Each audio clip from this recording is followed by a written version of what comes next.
Past few days, I had been tagging along with a matchmaking group. My intention? To enjoy the free food and drinks at the events while blending into the lively atmosphere. Honestly, I wasn't there to find love, but rather to amuse myself by observing the dating habits of modern bachelors and bachelorettes. The group wasn't just young singles. Among the members were a handful of elderly women eagerly seeking matches for their children. One day, one of these aunties dropped a bombshell that sent the group into a frenzy. She casually announced, "I own 53 rental properties, 3 villas, and 5 adorable cats. All of this, plus additional assets, will be inherited by my only son. On top of that, I'm prepared to give my future daughter-in-law a monthly allowance of $50,000.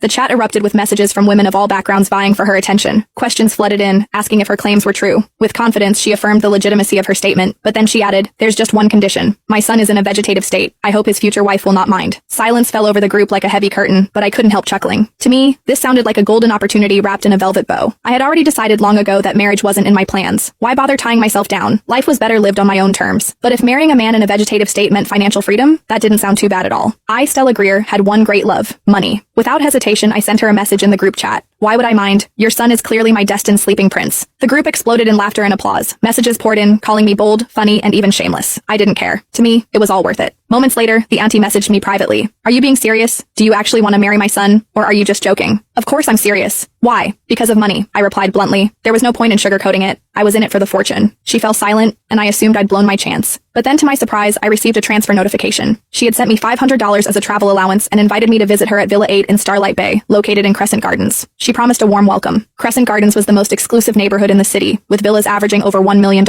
This woman wasn't just rich, she was obscenely wealthy. Grinning, I shamelessly accepted the money and set off immediately. When I arrived at Villa 8, I was greeted by an atmosphere of luxury and grandeur. The villa's exterior was stunning, with meticulously maintained gardens and an air of nobility that made me feel slightly out of place. After straightening my hair and smoothing my clothes, I rang the doorbell. A glamorous woman in her 40s opened the door, her smile radiant. She exuded sophistication, looking no older than her early 30s. Her flawless skin and impeccable fashion sense made me feel like I was meeting a celebrity. "Hello, my name is Stella Greer," I introduced myself, extending a hand. "I'm a graduate of a prestigious Ivy League university, currently preparing for the civil service examination." The woman, Abigail Winslow, shook my hand warmly, her eyes gleaming with approval. "You're young, beautiful, and accomplished." "Wonderful." After exchanging pleasantries, she invited me inside, pouring tea as we sat in the opulent living room. She asked about my background, family, work, and aspirations. My parents divorced when I was young, and neither of them kept in touch. "I've been on my own ever since," I explained. "As for work, I'm a fashion designer with an annual salary of around $100,000. Abigail nodded thoughtfully, her expression unreadable. She didn't press further and soon gestured for me to follow her upstairs. "Are we going to meet my sleeping prince now?" I teased. She smiled. "Yes, my son is also my precious sleeping prince." We climbed to the 3rd floor and entered a bedroom. I wasn't expecting much. I'd already prepared myself for a purely transactional relationship. I didn't need to fall in love. I only needed to secure the deal and fulfill my duties. But the moment I saw him, my breath hitched. There he was, lying peacefully on the bed. His long lashes cast delicate shadows on his cheeks, and his features were so exquisite they seemed sculpted by an artist.